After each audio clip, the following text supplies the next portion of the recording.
안녕하세요. 고민 들어주는 남자 고들입니다. 오늘은 잠수이별을 당하고 나한테 오는 후폭풍에 대해 말씀을 한번 드려보려고 하는데 이거는 어디까지나 저의 생각입니다. 저는 사실 때에 따라서 환승이별과 잠수이별이 필요할 때가 있다고는 봐요. 그 상대방이 정말 별로일 때를 말씀을 드리는 거거든요. 하지만 이런 경우가 아니라면 모든 부분에서 좋지 않은 생각을 저도 하고 있습니다. 내가 만약에 잠수이별을 당했다면 저는 가장 먼저 느끼는 감정은 답답함일 거라고 생각을 해요. 그 다음 분노, 스트레스 등등이 있겠죠. 제가 왜 가장 먼저 느끼는 감정이 답답함이라고 말씀을 드렸냐면 잠수, 말 그대로 아무 연락도 되지 않는다는 거잖아요. 그럼 이 사람이 지금 다쳤는지 사고가 났는지 아니면 어디서 술을 먹고 자고 있는지 핸드폰을 잃어버렸는지 친구들과 논다고 정신이 없는지 다른 남자 다른 여자를 만나는지 도대체 어디서 뭘 하는지 아무것도 알 수가 없단 말이에요. 그래서 정말 답답할 것 같아요. 만약에 나한테 어떠한 이유라도 말을 해주고 헤어지자고 하면 힘들더라도 참으면 되는데 차라리 힘들어서 참는 게 더 나을 텐데 이런 생각이 들 거란 말이에요. 내가 좋아하는 상태라면 더더욱 사실 이 부분에 대한 결정을 내리는 게 쉽지는 않을 거예요. 그리고 결정을 내리지 못한 상태로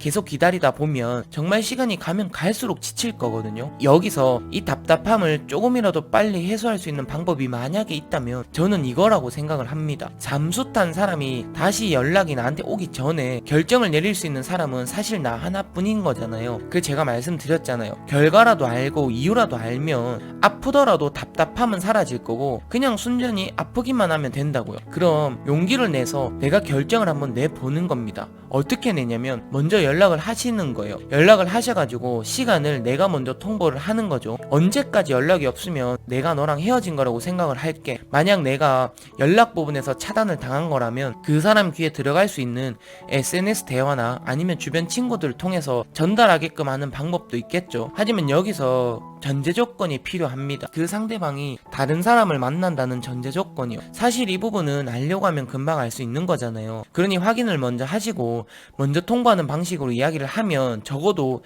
나한테 있어서 답답함은 분명히 사라질 거예요. 그리고 잠수이별, 왜 하필 상대방은 나에게서 잠수이별을 선택했을까? 라는 생각을 제가 예전에 한번 해본 적이 있거든요. 도대체 그 사람들은 어떤 생각을 하는 걸까? 적어도 제 주변에 잠수이별을 하는 사람들이 몇몇 있는데 이분들은 대부분이 새로운 사람이 생기고 그 사람한테 더 관심이 가서 그 부분을 솔직하게 말을 하느니 차라리 잠수를 타서 숨기자, 안 마주치면 그래도 덜 미안하고 안 좋은 소리를 안 듣지 않겠냐 이런 생각을 하더라고요. 그리고 웃긴 게 뭐냐면 궁금해는 또 하더라고요. 그래서 친구들과 연결고리가 있다면 아무렇지도 않은 듯 어떻게 지냈는데? 라고 물어보고 SNS나 카카오톡을 통해서 근황을 보긴 보더라도요. 정말 나쁘지 않나요? 어쨌든 저는 잠수이별을 내가 당했다면 나한테 오는 후폭풍은 이 정도라고 저는 생각을 합니다. 그 중에 답답함이 가장 크다. 요 정도고요. 어쨌든 오늘 저희 이야기는 여기가 끝입니다. 저는 다음에 도움이 또 될 만한 영상을 가지고 찾아뵙도록 할 건데 여러분도 이거 내용이 도움이 조금이라도 된다면 구독과 좋아요는 꼭 좀 부탁드리겠습니다. 이게 정말 저한테는 큰 힘이 되더라고요. 어쨌든 저는 가보도록 하겠습니다.